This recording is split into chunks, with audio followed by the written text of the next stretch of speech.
Après une première halte en Normandie, c'est à Cluny, en Bourgogne, que le Grand National de saut d'obstacles a posé ses valises. Le printemps avait enfin donné rendez-vous aux spectateurs venus en nombre.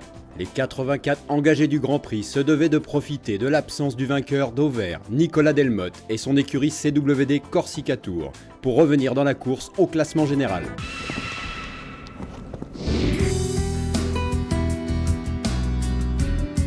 Situé au pied de la cité médiévale, le site d'Équivalé-Cluny est un lieu d'organisation d'événements équestres majeurs. Son cadre insolite et prestigieux s'inscrit dans une action de développement alliant le tourisme et le monde du cheval. C'est ce qui fait et l'originalité et la réussite en fait de ce complexe, dans la mesure où nous sommes vraiment accolés à la ville, c'est-à-dire c'est une rencontre du tourisme puisque c'est une ville touristique. C'est une rencontre du monde du cheval avec le touriste, avec la vie et la vie quotidienne.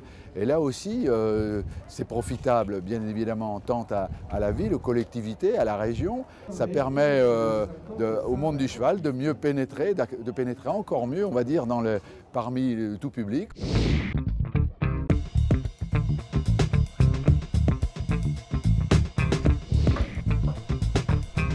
Vainqueurs de l'édition 2010 et ensemble depuis le début du circuit. Alain Bourdon et Jean Lemonze, le duo 100% breton, nous ont déjà montré que le Grand National se gagnait à deux. C'est 7 et 6, 6 devant le triple. C'est 6 dans le galop. Ouais. En 2010, quand on a gagné le Grand National, moi j'avais cassé Cassandre. Cassandre avait une tendinite, donc elle pouvait pas, j'avais plus de chevaux. Jean s'était cassé la clavicule, il ne pouvait plus monter. Donc à la finale, il m'a prêté Mitsuko, sa jument que j'avais jamais montée, avec l'accord de son propriétaire Alain Cochard. Et on est 3e du Grand Prix du Mans. Donc ça a été, 1, la victoire. Et 2, ça a été encore plus savoureux du fait que voilà, c'était vraiment l'équipe, on s'est prêté, voilà, c'est vraiment la complicité. Ouais. Donc ça c'est voilà, l'anecdote du Grand National, quoi. Reconnus pour être de fins metteurs au point de chevaux, les cavaliers de l'écurie Élevage Vegas Valide savent plus que quiconque que la réussite est souvent le fruit d'un travail long et minutieux pour amener leur monture à ce niveau de compétition. J'ai fait Auvers, Alain était au Portugal à préparer ses chevaux, donc il n'a pas fait, ça s'est bien passé pour moi. Ici il est là avec un cheval qui prépare aussi, son cheval de tête est blessé, donc c'est un peu ça les chevaux aussi, hein. On peut pas, c'est difficile de prévoir à long terme. Mais bon après, le problème c'est qu'on les vend un petit peu et c'est l'éternel recommencement, mais bon. Et puis c'est la passion de refaire des chevaux, hein, sans arrêt. De prendre un cheval à 4 ans et de l'emmener faire du 150, c'est quand même une belle satisfaction, quoi. On dépend vraiment de nos chevaux et puis s'ils veulent faire, on y va. Et puis s'ils ne sont pas prêts, ils ne sont pas prêts. Et puis voilà. On a de la chance, on est encore jeunes.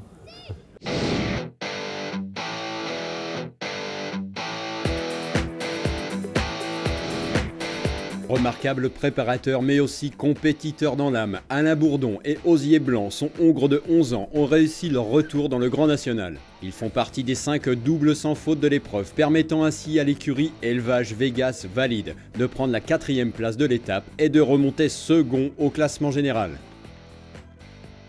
Belle opération aussi pour Jérôme Murel sur premier de falaise. Le cheval de la cavalière du team Equistro, Delphine Simler, indisponible pour cette étape. Le fils de Jarnac a montré toute sa qualité de sauteur et permet à l'écurie Artropig de prendre la 3e place et surtout de prendre le leadership du général. Pauline Guignery et Vinca Major nous ont crédité d'un barrage exceptionnel. La cavalière du team Horse Prestige Aviva semblait avoir mis tout le monde d'accord en réalisant un chronomètre de 41 secondes 53 dans la 2e manche. Mais ce fut sans compter sur la fougue du jeune Mathieu Billot et son hongre gris de 16 ans, Pardoz. Dernier à prendre le départ de la 2e manche, il permet à l'écurie Aradic de se hisser sur la plus haute marche du podium. Pardoz, je sais très bien qu'il va très vite, mais il s'est déféré sur le 1, donc j'ai été obligé de faire une feuille de plus 1-2. Mais en général, il a gagné le premier jour, vendredi, il a gagné la grosse. Je sais qu'il va très vite, s'il est bien, il est quand même vraiment dur à battre. En plus, il tourne moins bien à droite qu'à gauche, il y avait plus de virages à gauche qu'à droite, donc moi ça m'a avantagé vraiment. Voilà, bon, c'est vraiment bien, quoi.